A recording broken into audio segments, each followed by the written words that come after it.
It had been over a week since Travis had met Tiber on the top of a lakeside cliff. Tiber had introduced Travis into the world of spirit at that time. Travis was sure that he would lose the enthusiasm he had felt over that meeting by now, but it was almost all that he could think of. He still had another week left of vacation time with his grandparents, and was getting a bit sad to think that he would have to leave soon to go back home and start school again.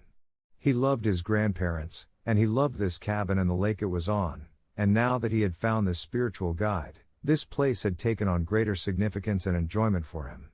He decided that he would take the kayak out on the lake for a serene ride to enjoy the tranquil waters that were typical early in the morning. He took his time and paddled out to the middle of the lake, and then laid his paddle on his lap as he enjoyed the atmosphere that he could never exactly find anywhere else. It was a combination of the lake's overall nature, the feeling of nostalgia that had formed by his numerous summers here with his grandparents and sometimes his parents as well, and the feeling that he belonged here and always had. He looked at the faraway banks of the lake and into the sky, which was a brilliant blue with just a few pure white puffs of cotton-like clouds. He saw a red-shouldered hawk soaring overhead. Its reddish-brown feathers glowed as the rising morning sunlight reflected off of them. The bird flew in elliptical patterns, but it always managed to swoop directly over Travis as if to see what he was all about. After several visits overhead, the hawk descended, and landed on the other seat behind Travis. Travis turned around and saw the hawk rock his head back and forth and then up and down. Then its form shimmered, and turned into a cloudy mist and then replaced that with another golden, and misty shape. That soon became a human being that Travis knew was his new friend and teacher. As the form solidified into a fit middle-aged man in a red bathing suit, the kayak started to rock and roll, and Travis had to hold on to both sides of the boat to stabilize it. Travis hollered at the man and shouted, "How are you making this kayak rock? Your spirit form couldn't weigh more than a single piece of down from a baby duck's back." Tiber laughed and said, "I don't even weigh that much, Travis, but I'm a great teacher, and I can make you do the rocking, and then be certain that I am the one doing it. I'm good at this. Don't you think so?" Travis smiled back at Tiber while he turned around to face him and responded, "Sure enough. You are good at making me do something I didn't want to do, but how did you accomplish that?" That's going to be explained in a future lesson. The lesson for today is going to be on creativity. I am going to encourage you to be even more creative than you are now, and before you say you are not, you are a creative soul. Well, listen. I have never considered myself as being particularly creative. I am more into sports or hiking nature trails, climbing mountains, or chasing after a girl or two. Hardly creative endeavors, it would seem to me. They could be considered creative things to accomplish, but not exactly what I want you to do in the long run. The excuse of not being a creative soul is one I hear way too much from you earthlings. Everyone here in this obstructed universe of yours is creative. You have to be to exist here. Some are extremely creative, such as Leonardo da Vinci and Albert Einstein, and others are like you. Not so much. But even the likes of you can be quite creative if you put your mind and spirit to it. And that is what we are going to talk about today. Okay. Go for it. The first thing for you to consider, Travis, is what it means to be creative. Creation itself is a process when you tap into the flow of universal harmony, extract the elements you need, and then integrate its rearrangement into a new form of particularization. The rearrangement depends upon the innate creative imagination possessed by that entity. The endurance of the result is dependent on the dynamics with which the creative intelligence works. These dynamics, in turn, depend upon the degree of spiritual development and aspiration to which their originator has attained. What the hell? What language are you speaking? I didn't understand any of that. Oh, sorry. I thought I was speaking to someone who was on my level of comprehension. Let's see if we can dial that comprehension down a bit for you. What's that term you all use now? Lol. Tiber then cleared his voice and started over. The fact is, creation is a construct or idea of supreme consciousness that exists in a complete state of being and flows through the reality of all that is. If you are intent on creating something, such as a work of art, a blockbusting idea, a beautiful relationship, or the perfect apple pie. You go about doing it in the same manner. Tiber then rested. Travis responded. I guess that is a little better, but not much. Are you saying that the solution to any attempt to be creative is to somehow pull that solution from a stream of creativity that God or a supreme consciousness, as you like to call it, has originated? Yes, yes, my very sharp student. It's exactly that, and you said it better than me, I believe. Essentially, Supreme Consciousness originated a virtual river of pure creativity that anyone can use to solve any creative goal. The Creator conjured it up, and its essence can be modified in an infinite number of ways by any would-be creator in this realm to help in structuring their desired specific creation. As you can see, I am getting simpler and simpler in my explanations and descriptions. I believe you are Tiber, but what does that do to the substance of what you are saying? Does talking simpler change the reality of what you say?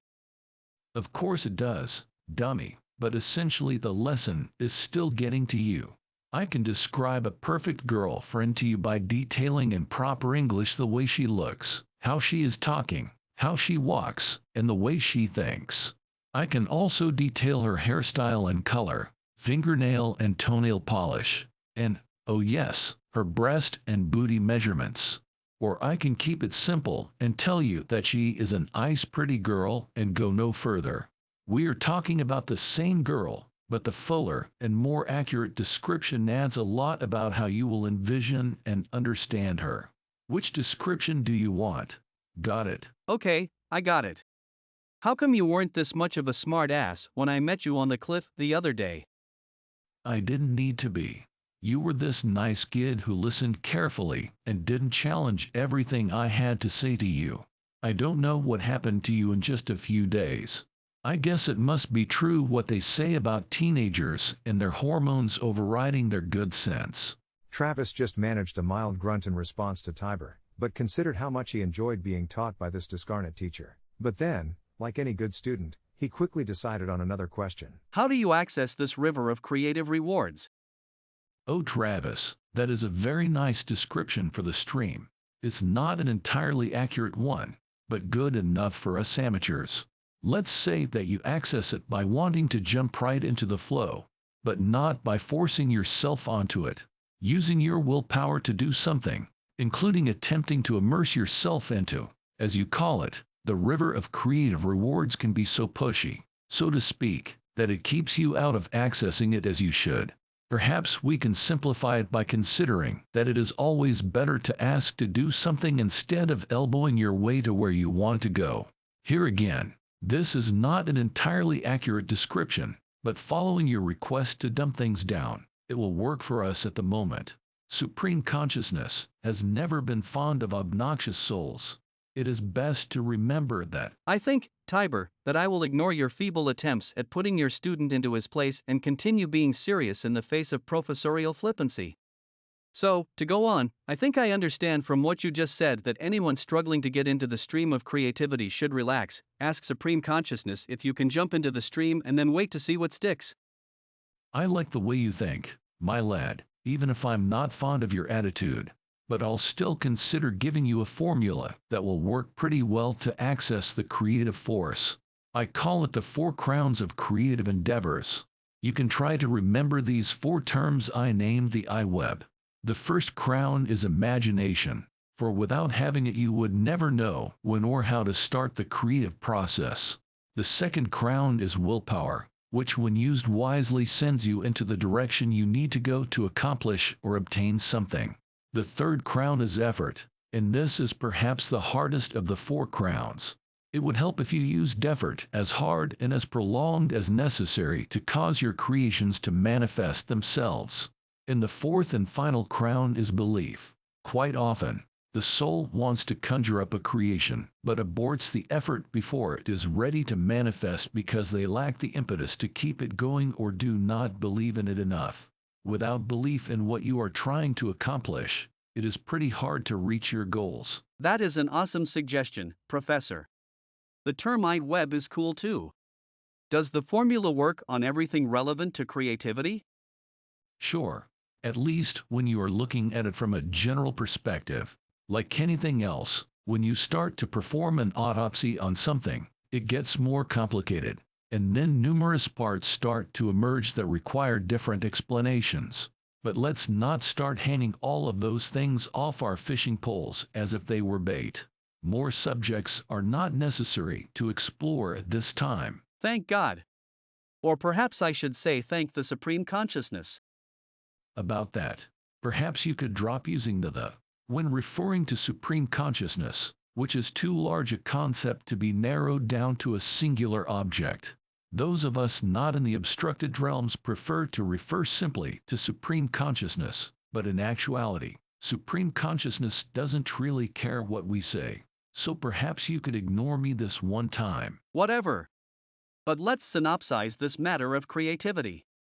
If I want to create, let's say, to write a novel or something, and I want to be creative, I could follow certain steps using your iWeb formula. First, I have to use my imagination to sort of picture what I want to create. Then I have to want it to happen and launch a modest willpower effort to connect to the river of creative rewards, to use my designation, if you don't mind, and soak in it a bit. Following that, I must generate an effort of some degree to make it manifest within my mind, and finally, I have to believe that what I want to accomplish is doable. But how hard do I have to focus on this iWeb formula to make it work? Not that hard. Focus is a good term to use, though. It pays to have a decent focus on what you want to attain, but don't allow the focus to become too intense, or it will tend to cause the creative impressions you are receiving to dissipate. If you were to talk to many creative writers, you would hear them say that they are most creative when relaxing and getting into what they might call the zone. When that happens, they would swear that someone is telling them what to write. Some call it their muse, and others say it's almost defined as automatic writing. What's happening is that the iWeb formula is working to perfection. The authors started the process by imagining what their storyline was generally going to be, and they willed their minds to start focusing a bit on that storyline or story bit. They expended a reasonable amount of energy to devote their precious time to writing or typing, thereby starting the process. And finally, they have trust in and believe that the story will somehow flow from their minds. When they get relaxed into this formulae, it is amazing just how being in that zone brings relief to that famous writer's block. Many souls are familiar with this zone, whether athletes, warriors, scientists, artists, teachers, or simply one person falling in love with another person. Creativity is the stuff of life. Supreme Consciousness used it to conceive and establish all in both the obstructed universe and the unobstructed universe, and devised your river of creative rewards to enable every new consciousness to immerse themselves into it and evolve into a complete consciousness at some point. It is wonderful, and it is limitless. I think that this has been a great lesson, Tiber, but I get the impression that there is much more to learning about creativity than what we have covered here. Am I right? You are right, but you have enough personal input now to start the process, and what we have established here is a means to do that. You now also know that you are a creative being, and you can start the steps to expand on your knowledge of that fact.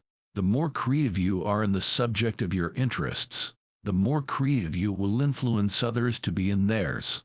It's a wonderful contagion that is easy to spread, and you may not even know that you are doing just that.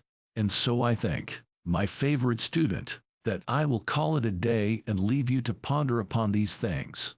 Our next lesson will cover the subject of evolution. I think you will enjoy learning more about that. Thank you. I enjoyed the lesson today and hope you didn't mind me being a total teenager and giving you a hard time.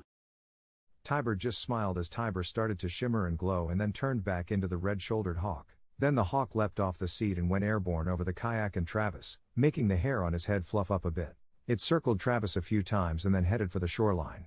All of a sudden a white blob descended from the sky and landed on the bow of the kayak with a splat. Travis could swear that he heard the hawk laugh. Travis missed him already, but considered just how lucky he was to have such an interesting teacher as Tiber. He doubted that he could ever lose the knowledge of what he had learned today, and determined that he would become more creative in everything that he attempted to do from now on. He lifted the paddle off of his lap and dipped it into the water. He then turned the kayak around and headed back to his grandparents' cabin. He wondered if he should ever tell them, or his parents, or any of his friends about Tiber, but then decided that he wouldn't do that unless asked. He was happy enough with the way things were going. No need to rock the boat again. I hope you enjoyed listening to episode number 2, Tiber Talks Creativity, a continuation of many short stories and episodes where Travis will be spending valuable and enjoyable time with Tiber, his spiritual professor and mentor. Future episodes will follow Tiber's intent to teach Travis a new way of looking at his world, learning why he was born into his life, and developing a philosophy that will guide him on his evolution towards becoming a mature, spiritual being. As usual, episodes will focus on earthly issues and occur within familiar everyday locations, while others will transport Travis to otherworldly and fantastic adventures. The next episode, episode number 3, Tiber Talks Evolution, will discuss what spiritual evolution is and why it is essential for all souls to understand its meaning and importance.